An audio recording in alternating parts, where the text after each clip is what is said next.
दोस्तों, देश का आम बजट 1 फरवरी 2026 को संसद में पेश होने जा रहा है। हर साल की तरह इस बार भी देश की निगाहें वित्त मंत्री के पिटारे पर टिकी हैं। आम आदमी के लिए बजट का मतलब अक्सर सिर्फ इतना होता है कि क्या सस्ता हुआ, क्या महंगा, या फिर टैक्स स्लैब में कितनी राहत मिली है। लेकिन क्या आपने कभी इस बात पर गौर किया है दोस्तों कि आखिर सरकार के पास लाखों करोड़ों रुपए खर्च करने के लिए पैसा जो है वो आता कहां से है।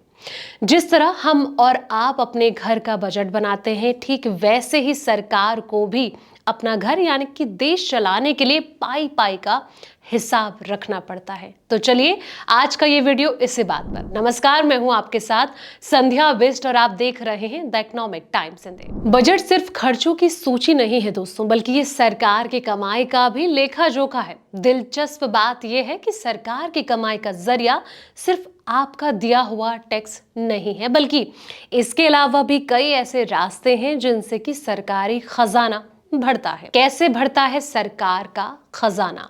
चलिए अब इस सवाल का जवाब जानते हैं।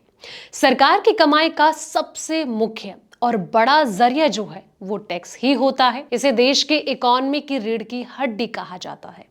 ये दो तरह से काम करता है, जो डायरेक्ट और इनडायरेक्ट इसे कहा जाता है। जब आप अपनी मेहनत की कमाई पर इनकम टैक्स चुकाते हैं या कोई कंपनी कॉर्पोरेट टैक्स देती है तो वो सीधा सरकारी खजाने में जाता है। इसके अलावा एक कमाई वो होती है जो आपको दिखाई नहीं देती है, लेकिन आप हर कदम पर उसे चुकाते हैं।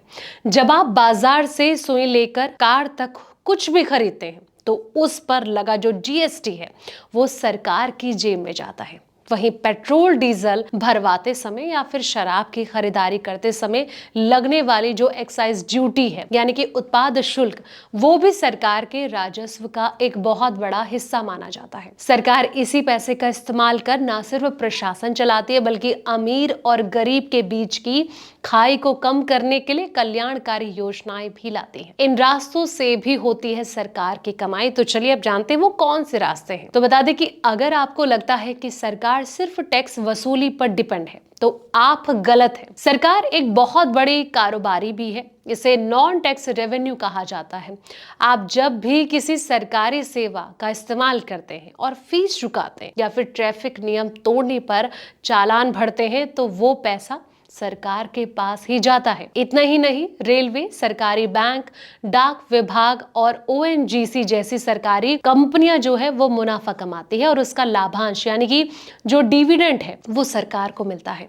इसके अलावा देश के जो प्राकृतिक संसाधन है इस पर भी सरकार का अधिकार होता है। कोयले की खदानें हो, खनिज हो या फिर मोबाइल नेटवर्क के लिए स्पेक्ट्रम की नीलामी, इन सबको बेचकर या लीज पर देकर सरकार को हजारों करोड़ रुपए की कमाई होती है। कई बार ऐसा होता है दोस्तों कि सरकार की कुल कमाई उसके खर्चों से कम पड़ जाती है। विकास कार्यों और जन कल्याण के लिए जब पैसा जो है कम पड़ने लगता है तो सरकार उधारी का रास्ता अपनाती है। ये बजट का एक बहुत बड़ा हिस्सा माना जाता है। इसके लिए सरकार बाजार को बॉन्ड जारी करती है, जैसे कि बैंक हो गया, बीमा कंपनी, और कई बार आम जनता खरीदती है। तो इस तरीके से सरकार का जो बजट होता है वो तैयार किया जाता है और वहां के लिए पैसा इकट्ठा होता है। तो दोस्तों फिलहाल इस वीडियो में इतना ही। ऐसे ही तमाम वीडियोस के लिए आप देखते रहें द इकोनॉमिक टाइम्स हिंदी।